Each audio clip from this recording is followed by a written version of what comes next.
Bildiğiniz gibi mübarek günlerin içerisindeyiz. Her geçen gün bizi daha çok Ramazan ayına yaklaştırıyor. Mübarek geceler silsilesi Regaib'le başladı, Miraç'la devam etti. Ve tabiri caizse bugün evimize, şehrimize, gönlümüze gelecek en büyük misafir olan, her sene gelen misafir olan Ramazan ayının son habercisi Berat Gecesi. Öncelikle Berat Gecesi Ramazan'ı müjdelemesi bakımından çok önemli. Ayrıca Hz. Peygamber Aleyhisselatü Vesselam Şaban ayının yarısı olunca, 15. gecesi olunca Cenab-ı Hakk'ın çok sayıda kulunu ateşten azat ettiğini, beraat ettirdiğini, bağışladığını ifade ediyorlar.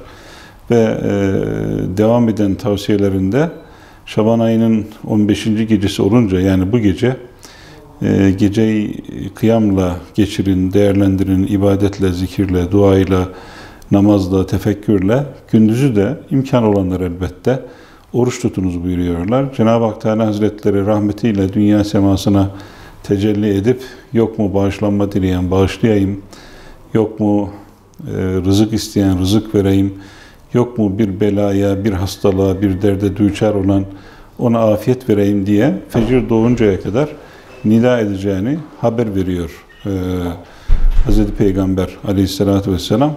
Dolayısıyla bu gece Ramazan'dan önceki son mübarek gece ilahi rahmetin, mağfiretin taştığı, coştuğu en güzel gecelerden bir tanesi. Evet, biliyorsunuz sıkıntılı dönemlerde Cenab-ı Hak Teala Hazretleri Musa Aleyhisselam ile Harun Aleyhisselam'a evlerini mescit edinmeleri emrini veriyor.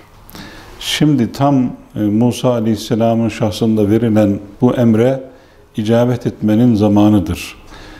Camilerimizin saflarının dolacağı, camilerde duaların semaya yükseleceği, coşkuyla ibadet edilecek günleri büyük bir iştiyakla, özlemle beklemekle beraber bir an önce camilerimizin tekrar bize açılması, Beytullah'da tekrar tavafın başlamasını için dua etmekle beraber bu sıkıntılı günleri de fırsata çevirme imkanına da sahibiz.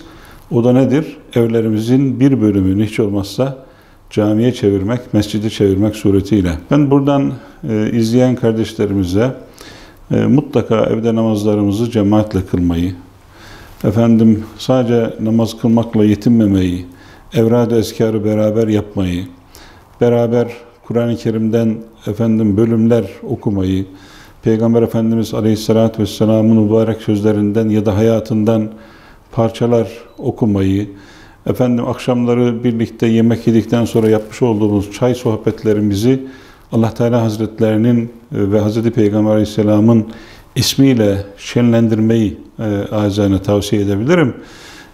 Bu günler aynı zamanda istiğfar günleridir.